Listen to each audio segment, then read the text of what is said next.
Presidente Cappellacci mi è sembrato particolarmente legato a interessi estranei alla Sardegna. Vi faccio un esempio concreto per evitare la demagogia.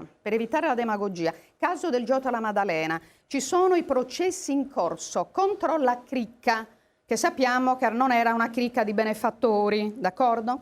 C'è stata tutta un'operazione per cui, insomma, il Presidente Cappellacci è solo lui. Può costituirsi parte civile contro queste persone che devono restituirci dei soldi, d'accordo? Di cui si sono impossessati. Faccio un esempio: 100 milioni di fondi FAS che sono scivolati dalle casse dei sardi alle casse della cricca per fare le bonifiche, visto e considerato che è stato appurato che le bonifiche non sono state fatte, questi soldi devono tornare nelle casse dei sardi.